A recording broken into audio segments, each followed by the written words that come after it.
RNZ National. What a lovely song.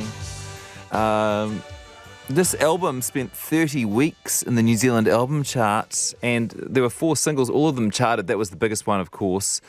The album was a different time, 1987 it was. It was launched at Mangahania Marae in Ruatoria, and that was made as a bit of a gesture of unity. Ruatoria, all sorts of conflicts at the time, had experienced some arson attacks, and the launch concert was filmed by director Lee Tamahori, and the concert footage became the basis of the music video for that song you just heard. I will try and get some more music from that album in later on in the show today. If you'd like to get in touch today, 2101 is the text number. Listen out after 3 o'clock for Professor Craig Wright, who has... Well, he teaches a course on genius at Yale University, and he's devised a bit of a formula for what genius is. He also talks about the sorts of things that you should encourage in your children. He warns, by the way, you don't really want a genius for a child. They're not generally very nice people to hang out with, but there's lots that we can learn from geniuses. We'll talk about that after 3.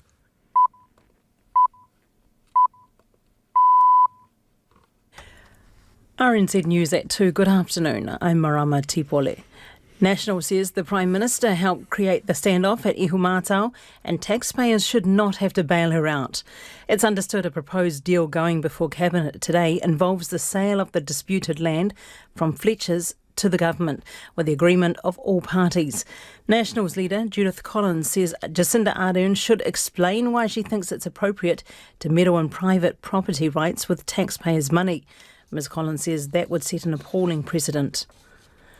The results of a survey released today suggest children already struggling before the Level 4 lockdown bore the brunt of the problems it created. 1,400 children and young people aged between 8 and 18 were surveyed by the Children's Commissioner's Office. Timothy Brown has more. The Commissioner, Andrew Beecroft, says the survey shows how COVID-19 can make existing inequalities worse. He says students from lower decile secondary schools consistently reported lower well-being than those from higher decile schools. Judge Beecroft says relationships were singled out as the worst thing about lockdown, as children missed friends and struggled with tough family dynamics. But, surprisingly, tamariki and rangatahi also valued spending more time with their whānau. Ko Timothy Brown, TNA. No new cases of COVID-19 have been reported today, and the total of active cases remains at 56. Health officials say an investigation continues into where an Air New Zealand crew member picked up the disease, as reported at the weekend. Initial genome sequencing suggests the source of the infection was in the United States. The University of Otago is expecting 4 graduation ceremonies scheduled for this week to go ahead. 4 other ceremonies were postponed on police advice last week after an online threat was made against attendees. Otago Polytechnic also called off its Friday graduation following police advice.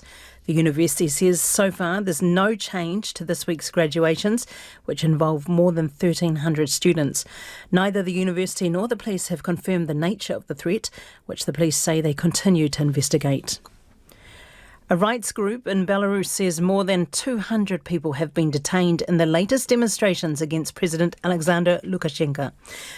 People gathered in groups in different parts of the capital, Minsk, where the centre was blocked off by security forces. With more, here's the BBC's Danny Eberhard. Opposition to Alexander Lukashenko shows no sign of disappearing. Small groups of demonstrators gathered in numerous locations away from the centre of Minsk. On view everywhere were the red and white colours of the opposition, including banned flags, hats, scarves, even a Santa-like Father Frost. But for now, it's still a stalemate. Danny Eberhard reporting. The British novelist John le Carre, author of The Spy Who Came In From the Cold and Tinker Tailor Soldier Spy, has died aged 89. The BBC's Lezo Mzimba filed this report. So are you Polyakov's agent? Alec Guinness in the television version of Tinker Tailor Soldier Spy, playing George Smiley. Like Smiley, Le Carre was something of an outsider, and like Smiley, he'd been a spy.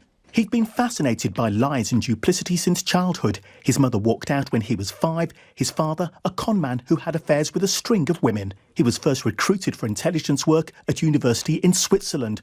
Then at Oxford, he spied on left-wing contemporaries. The Spy Who Came In From the Cold, later filmed with Richard Burton, was le Carre's breakthrough novel. At the time the Berlin Wall went up and when the Cold War was at its iciest. Lisa Mazumba reporting. The parole board says the convicted murderer Scott Watson had made little progress in identifying appropriate treatment arising from risk factors identified 4 years ago. Watson is serving a life sentence for killing Olivia Hope and Ben Smart on New Year's Day in 1998. His latest bid for parole was declined earlier this month. The board says that Watson, now 49, has behaved well in prison and corrections is positive about his work and behaviour, but little progress has been made on matters raised in 2016. Watson, who continues to profess his innocence, has now appeared before the board 3 times. That's the news. The government considers a deal at Ihumātao. This would be the sale from Fletcher Building to the government of that parcel of land, and really this is the step that's needed to resolve any.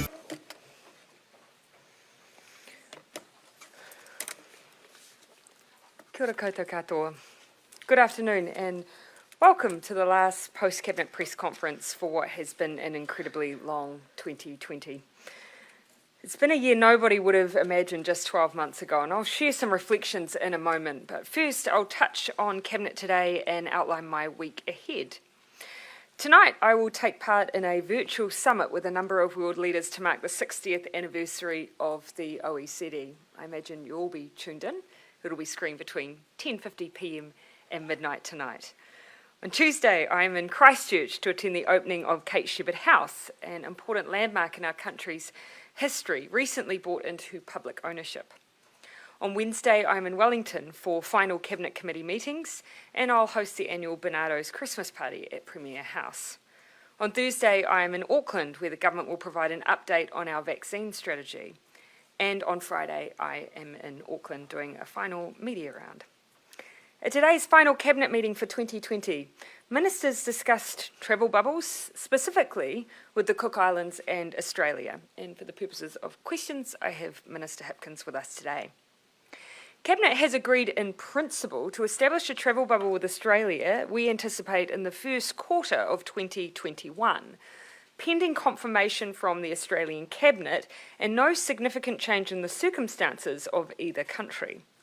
Officials have been working on a range of matters and good progress has been made. There has been some public focus on the requirement for 28 days free of community transmission, but that is just one of the criteria and areas where preparation needs to be done before opening. As important is having clear plans in the event of community outbreak in either country that may see borders closed and potentially thousands of New Zealanders seeking to return who may need to go into isolation. There are also arrangements to be made with airlines about the management of aircrew and separation, for instance, of trans-Tasman flights from other services to ensure that there's no potential cross-contamination between those who are transiting from high-risk areas. It is our intention to name a date for the commencement of trans-Tasman quarantine-free travel in the new year once remaining details are locked down. But I think for now, New Zealanders by and large appreciate the approach of the government to ensure that we are not taking on unnecessary risk as we're going into summer and a much needed summer break for New Zealanders. So looking back on 2020, the year has been dominated by one issue, COVID. In the very first post-Cabinet press conference of the year, we provided an update on the situation of New Zealanders in Hubei province. Little did we know then that the evacuation of those Kiwis in China would in rapid succession lead to the closing of our border with China and then Iran and then the entire world. By March, we made the unprecedented decision of moving our country into a nationwide lockdown. We were amongst some of the first to do so. Our hard and early approach broke the back of the virus, and despite flare-ups since, most notably the Auckland August cluster, the vast bulk of New Zealanders have enjoyed freedoms for the majority of the year that few other countries have. I'm incredibly proud of what our team of 5 million has achieved, but I also want to acknowledge the huge sacrifices and hardship many have faced to get us where we are. And where we are is a place where work must still continue, but everyone should still feel proud nonetheless. New Zealand currently has the lowest COVID-19 mortality rate and the lowest number of active cases of all OECD countries. We also have one of the widest testing regimes in the world. Of the 135 countries that have conducted at least 100,000 COVID-19 tests, only Hong Kong has a higher number of tests per capita. None of that is to say our response has been perfect. It hasn't. But that doesn't change what New Zealanders have achieved. Like every country, we have not been immune to the economic damage caused by COVID. The world has seen the largest economic downturn since the Great Depression, and the long-term impact will be with us for some time as we recover. But just as our health response has put us at the front of the pack globally, it's also meant our economy has recovered better than expected. Many indicators at year's end has shown our economy performing better than expected, and the half-yearly economic forecast and third quarter GDP due this week are anticipated to show the economy bouncing back strongly. Unemployment at 5.3% has come in significantly lower than expected, and the government's books are already showing signs of improvement, with the deficit to the end of October coming in 4.8 billion better than forecast at pre-fu. So while we'll continue to face a challenging economic environment for some time to come, there is no doubt our actions today have put us in a stronger position. So before we head to questions, I again want to thank everyone for the part that they have played. This year may have been dominated by COVID-19, but for me, it was the year of the team. It was our response that I urge people to remember as we head into the holidays, and a well-deserved break for those who get one. And on that note, I do want to pay final tribute to our essential workers, our frontline border service staff, our service and hospitality workers, and all those who are working in our managed isolation facilities. People who won't get a break as they work to keep us safe over the summer months. We owe you all a debt of gratitude. Now happy to take questions. Prime Minister, on Ihu Mātau, did a deal go to Cabinet today, and when will anything be able to be announced? As per my usual practice, when we have any announceables from Cabinet, we'll be making announcements on those at the appropriate time. Is that Waitangi Day? I'm not here to make any announcements relevant to that issue today, or to give a timeline for announcements. It did go through Cabinet and you did agree on something. Why not just announce it today? Why wait? I'm not going to go into a set of hypothetical situations. Once we have an agreement to be announced, we'll announce it. We've been in this place before, haven't we? But the kind of sense that a deal was pending. There's been... Is there false hope out there, or is No, something coming this week? Look, I think it's understandable for an issue that has bubbled away for well over a year that there'll be a lot of speculation. You know, our job is to make sure that, you know, when we're in a position to announce something with some finality, then that's what we'll do, but I'm not going to speculate in the meantime. But now that New Zealand First isn't in government with you, you can just get cracking with it, right? Throughout that entire year, with or without different government arrangements, it's always been our desire to find a resolution to this issue. That hasn't changed. So are you saying Jane? Are you saying it didn't go to Cabinet today? No, I'm not giving you any confirmation of what was on the Cabinet agenda today. You'll know that it's my general preference not to do that until we have a point where we're able to make decisions on any agenda item. It's not been my practice to ever publicly talk about what's going to Cabinet unless we have proactively chosen to do so in anticipation of a specific decision. Jane Robertson had said that they were working towards a resolution, wanted to have something before Christmas. Is that still going to be? There's a number of areas where we've looked to have resolution before Christmas, and at a time and a place when we're ready to make announcements, we will, but today's not that day. Jessica. With the Trans-Tasman bubble, you mentioned before that New Zealanders need a well-deserved break. Are you saying that if it wasn't on the eve of Christmas and the Christmas holidays, we would be ready to go now? No. No, but there are other things that need to be worked through. Segregation of staff, making sure, and I'll ask the Minister to comment on this as well, making sure we have contingency in place. If there were an outbreak, for instance, in Australia, and it's not a hypothetical, there have been several, we would need to make arrangements to have potentially thousands of New Zealanders brought back to New Zealand in numbers that we wouldn't be able to facilitate necessarily in managed isolation. So making sure we have in place contingency for how that will work safely is a key part of us being able to finalise these arrangements. Minister? Yeah, look, There's some logistical issues that we've got to work our way through. Tomorrow I'll be going to Auckland Airport to look exactly at how they're going to do the operational separation. Nobody wants to see travellers coming from a safe zone country mixing with travellers who are coming from somewhere else, so we'll be making sure that that's all lined up. The airlines themselves need a bit of time to prepare to make sure they've got sufficient planes and crew to fly the routes that we're talking about, so both with the Trans-Tasman and with the Cook Islands. So we're working through all of those things at the moment, and then of course, as the Prime Minister's indicated, we've got to have resurgence plans in place, because if we end up with tens of thousands of New Zealanders in Australia, then we would not be able to bring them back through our managed isolation facilities. So we would have to have alternatives in place in the event we had to bring them home. What kind of alternatives are you talking about? Well, just the ability to ensure that if there is an outbreak and people have been in a high-risk area, that we're satisfied that they will be complying with a public health standard that keeps other New Zealanders safe. And so those are details that we do want to have some assurance that we have planning in place, because, as I say, it hasn't been a hypothetical. We have seen outbreaks before, and we need to have that contingency in place. When we possibly have tens of thousands, or 10,000 New Zealanders coming back, it wouldn't be able to do it through managed isolation, so would we have mass facilities, or what are we talking about? Not necessarily. I mean, what we've done previously is had an expectation of people self-isolating. Now, that hasn't been our preference in the past.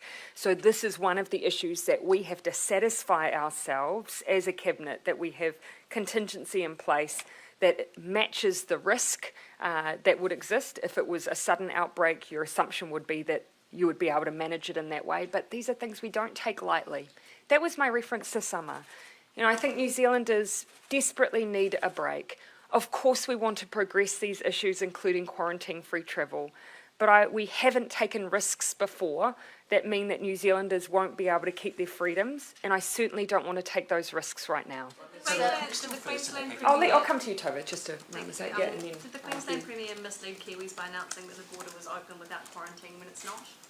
Oh, look, I've taken at face value the announcement by the Queensland Premier. Keep in mind, though, we haven't changed our expectations. So I think most New Zealanders would be looking at that announcement and saying, well, fundamentally, it probably doesn't change things for me just yet, because the quarantine arrangements for New Zealand are still in place. And what's the very earliest that the travel bubble could open? We've never been wanting to put specific dates prematurely before we have final decisions, because people make plans, people book flights, and people may potentially have quarantine bookings that they could cancel. We don't want anyone to do that prematurely until we have certainty around when it will be open. This has been in the mix. Oh, sorry, Ben, I did say I was going to come to you. Is the Cook Islands still first in the pecking order? Look, for that one-way travel, that is our expectation, recalling that we said this week we'll give some dates around that, because the Cook Islands made specific representations to say, look, we're both in agreement we need to do a bit more work around the two-way travel, but there are those on the Cook Islands who do need access to New Zealand for things like medical appointments, so we expect that will be the first thing to start. This has been in the mix for a long time now. Why are we still not able to have these logistical things locked down? A lot of it does come to the planning that, for instance, airlines are even able to do, and for them to move with some certainty around their crewing arrangements, and even which planes they will be making available for use. So that's part of it, but not all of it. I'll have Minister Hipkins talk in a bit more detail. Yeah, the airlines have indicated they do need a notice period. You'll be aware that they've grounded a lot of their fleets. They have a lot of their crew on furlough or not currently working, so they need the opportunity to bring them back, get them current again before they can get them back in the air. We have been clear that we want to see separation of the crews who are working in the safe zone versus crews working elsewhere, and so that requires some logistical rearranging for them, some timetabling shifts, and so they need some opportunity to prepare for that. Yeah. Minister, just on New Zealand's COVID-19 resurgence plan, could you broadly outline what that will entail and how necessary it is, or isn't? So I think, as I indicated in the weekend, I'll be doing a fuller update on that tomorrow, where I will go through our planning for the summer and what we've got in store. But obviously, the first line of defence are the good public health protection measures, which we did a bit more around yesterday, just reminding people to keep the virus out and to make sure that we're doing all of the things that support us keeping the virus out. So good contact tracing by using QR codes, by using Bluetooth, staying home if you're sick and getting a test, good hand hygiene, and all of those public health measures that we've been talking about now all year, those things still apply over the summer. So while you might be enjoying the sunshine, you've got to keep doing those things. I will outline tomorrow the work we've been doing around scenario planning for how we would respond over the summer if different things happen, recognising that the summer's a different time for New Zealanders. We're incredibly mobile as a country over the summer. A lot of people will be in places where they wouldn't normally be, and so we've worked our way through that, and we'll release the details of that tomorrow so that everybody knows what could be expected in all of those different scenarios. Prime Minister, late last year you instituted a cabinet process where all decisions which would have impact on emissions would go through an impact analysis. Yeah. Only 8 decisions had the full go through on that. Is that enough? Well, look, my expectation, of course, is that as a government, given climate change is a priority for us, that we will be looking, regardless of whether or not there's that impact analysis, that we'll be looking at it with a climate-related lens, in the same way that we do for inequality. To the best of your knowledge, has that analysis ever actually changed or modified a cabinet decision? Yeah, well, of course, they're always taken in its totality. You know, when we sit there as a cabinet, we will be taking into account every aspect, including environmental impacts. That's what we do. And so it'd be a bit difficult for me to say that a decision was singularly because of one issue, but keep in mind, some issues may never come to the cabinet table because of our views on climate-related issues. But you can't point to a single decision that was made differently because of that climate impact. Oh, there'll be decisions that will never come to us because of our work on our view and perspective on climate-related issues. And of course, there'll be other decisions that we're making solely because we have to transition our economy. Those will be very obvious to you. Should the Speaker stay in his current role? Yes, he should. Look, my view is, and obviously he agrees, he has made a mistake. No one is debating that. But does that change my view that he is the right person for that job? No, it doesn't. We have to acknowledge as well, the Speaker role, despite being independent of the government, is a politicised position. There'll be very few speakers who haven't had at some point an opposition party call a confidence vote or a question of confidence on them. Upheld the standard that you expect? Oh, he has made a mistake. No question here, and I'm not going to defend that. At the same time, he has also instigated a piece of work to try and make Parliament a place that meets our expectations for workplace safety, for bullying, for women to be safe. Those are all things that I utterly support his work around. Have you sought an explanation from him around the false accusation that he made? So what we have spoken. What particularly was important to me and also to him is that he remains answerable to Parliament. His role is on behalf of all MPs, not just leaders, not just me. So his decision that he wants to appear to a select committee on Wednesday so that he can give details and answer to the best of his ability to the whole of Parliament, I think is the right thing to do. He refused to answer Parliament last week. He was given the opportunity to make a statement at the start of question time and he repeatedly refused to do that. Yes, well, of course, there will be things that he can and cannot do as a result of the agreements that are being signed. Of course, his view is that he can appear before Select Committee. That's the right thing to do. He's proactively booked in for himself to do that on Wednesday. It's not for him to apologise to me. He represents and serves on behalf of all of Parliament, but he absolutely acknowledges that a mistake has been made. So I think that serves as such.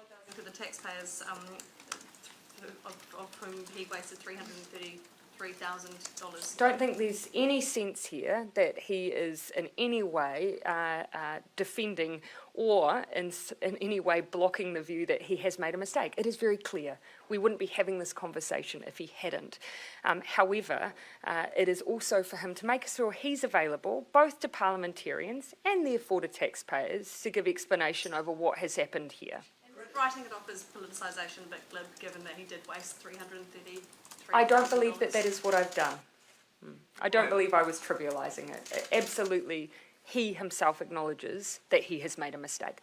Do you find the timing a bit suspicious, though, that he announces that he had defamed the person and it's cost $333,000 like 2 weeks Again, after only he is privy to the timelines here. These are not things that I'm involved in or privy to. So I think those are questions that he's best able to answer in a forum like, for instance, the Select Committee process. What would the repercussions be? What would the repercussions be for one of your ministers if they wrongfully accused someone of rape and then wasted $333,000 taxpayer Again, I do want to draw a distinction here. A speaker does not serve as though they were a member of the government. They do need to have their ability to operate across Parliament. That does not, however, mean that the Speaker cannot and should not acknowledge when a mistake has been made. Quite clearly it has. But I do want to give him the ability on Wednesday to give his explanation for what has happened here. Your ministers, it would be a sackable offence. And I would deal with it with a minister at any given time. Keep in mind, however, this is not the first time a minister's legal costs have been covered. Both parties, across both sides of the House, at some point have had to call on the provisions that cover legal costs. That is, unfortunately, not a new set of circumstances. Yeah, I'll come to the front. Look. Can you just confirm on the travel bubble to Trans-Tasman? Will that mean you get on a plane at one end, you get off at the other, there's no quarantine tests, like just as per pre-COVID? Yeah? Correct. That's right. Correct. That is why we take it very, very seriously. Correct. Jason. Thunberg has had a bit of a crack at your government over its climate change record on Twitter. Is it disappointing to see somebody of her stature criticise your efforts like this? Oh, look, so whilst I haven't seen the tweet, it's been described to me as a reference to our public service carbon neutral goal of 2025. And all I would, of course, give the context there that if that was the sum ambition of any government, then that would be worthy of criticism. It is not our sum ambition, and it is not the totality of our plans on climate change. But again, I think that it's actually for us just to get on with the business of fulfilling our obligations and expectations. She should do a little bit more research before coming No, after you. not at all, not at all. No, I'm not going to pass any judgment. As I say, if it was the sum total of what we were doing, it would be worthy of criticism. It's clearly not. But equally, I think it's only a good thing that there are people out there continuing to urge ambition and action. When it comes time to announce the travel bubble, will it be done immediately, like, border open in a couple of days, or will it signal that it'll be in a week and 2 weeks' time? My expectation is we'll give a bit of lead time because, of course, that's where we'll have to give something definitive to the airlines. Yeah.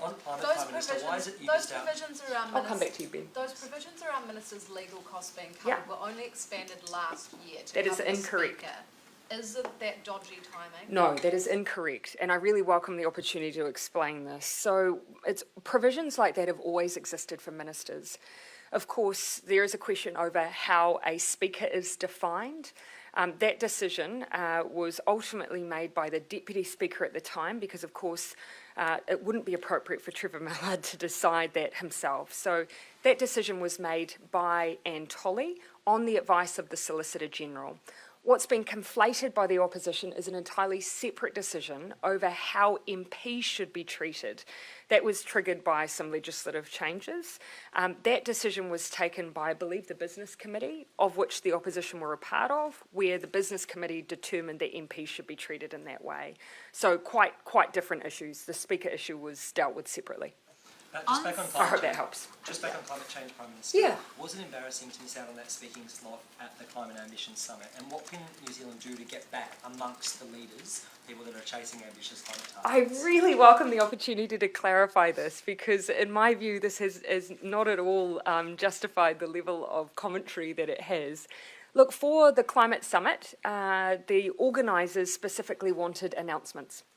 And so that was the basis. We were invited to take part in the summit, but as with those participating, the instruction was that invitations or speaking slots would be given to countries who would make announcements specifically at the summit.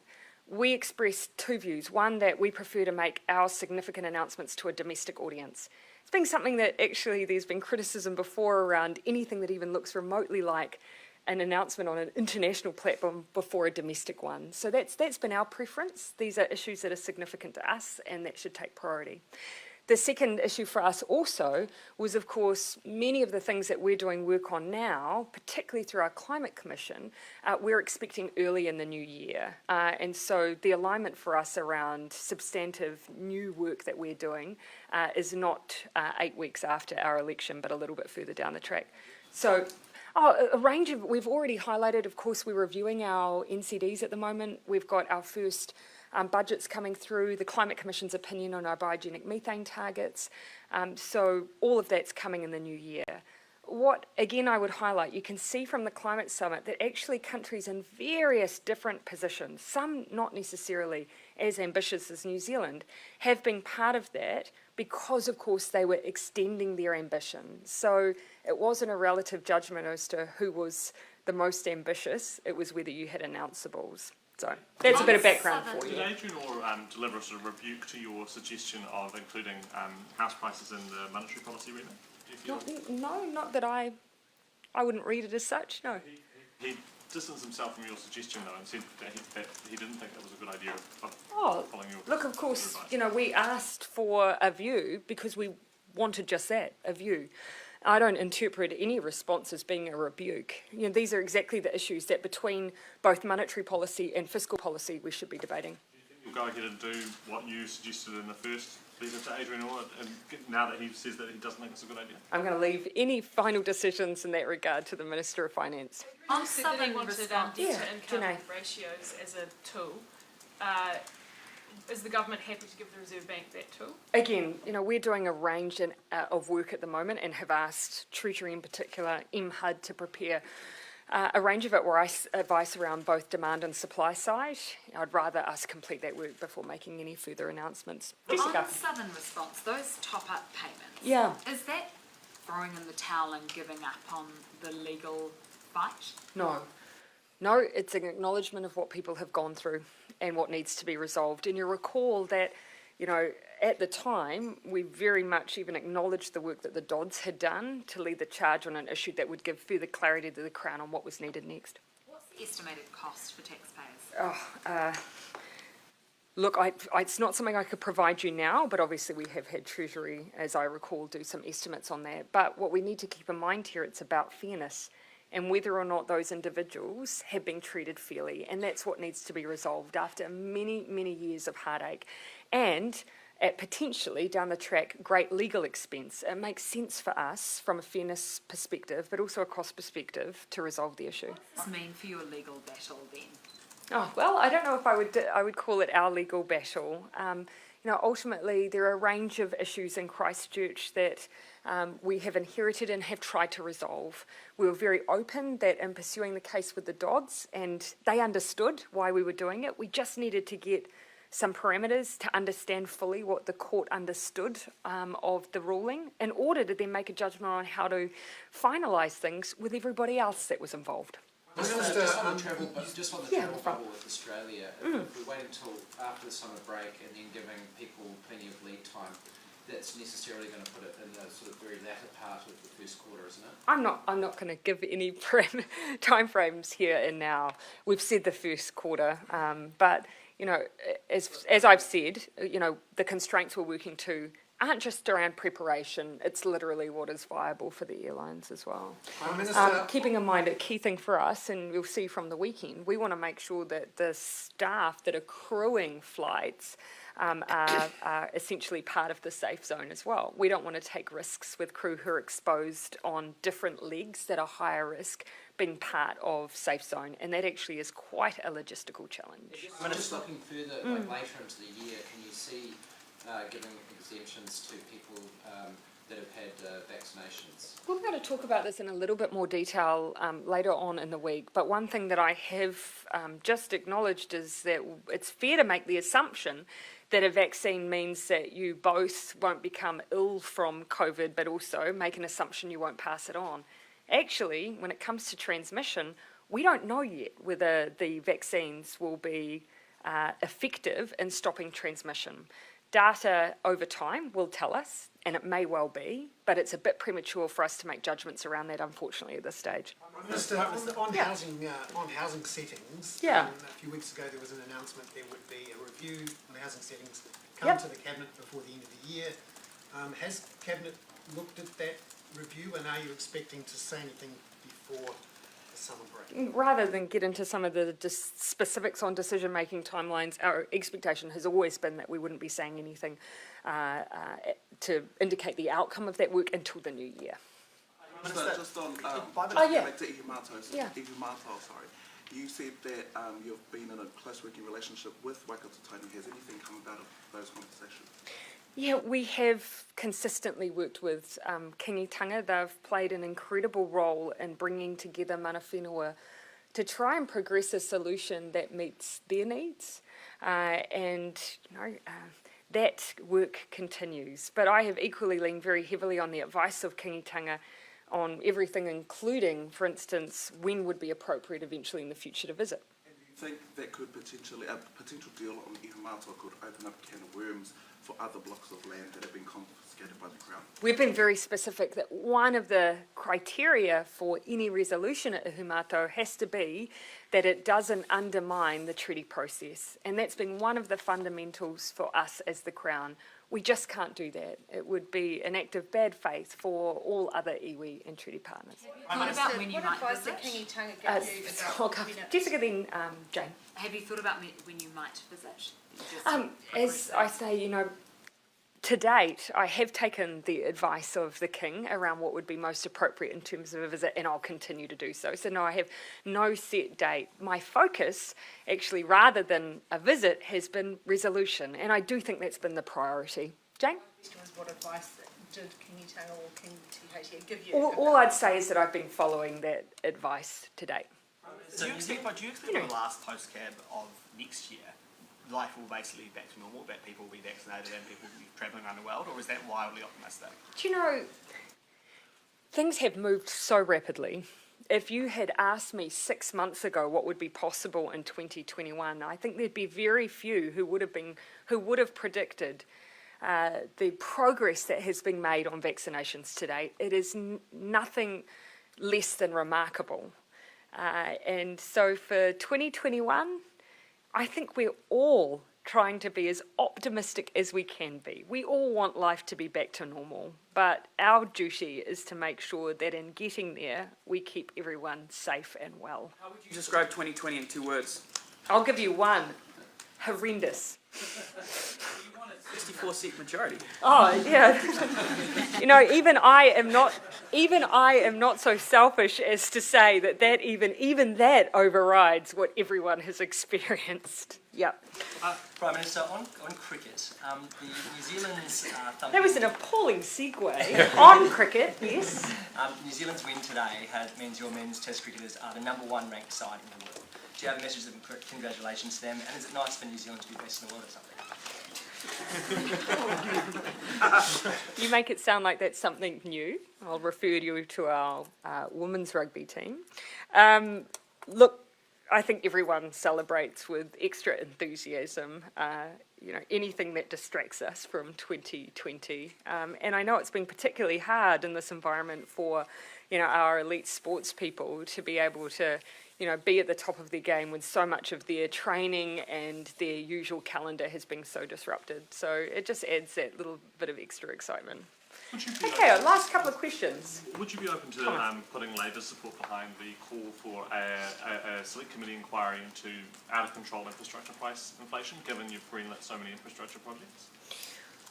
Oh, I think probably 2 things I would say. Obviously, we've tasked the Deputy Prime Minister to working on all things implementation related. So I think he's well placed if any work is to be done directly with Treasury to do anything in that field. Secondly, we have already identified very specifically concerns around the cost of building in New Zealand. So slightly different than what you've raised, but even that is something that obviously we've indicated we want the Commerce Commission to look into. To the Reserve Bank's idea of a housing commissioner or a commission for housing to coordinate actions across government to deal with housing crisis? Do you know, I'd be reluctant to assume that just a machinery of government change will fix this. We know so many of the issues. We just want to make sure that everyone's pulling the right lever at the right time. And this is one of the complexities of the housing market challenge. We want to support first home buyers, but in supporting first home buyers, of course, the cautionary tale is that you don't want to add extra heat to the market where simply they end up paying an overinflated price for a house. We want to make sure that there's additional supply side, but how do you do that without incentivising the people who may already be significant investors in the market from being potentially incentivised over first home buyers? These are complex levers, which is why we're working through them as quickly as we can, but with a mind on everything. Okay, thanks everyone.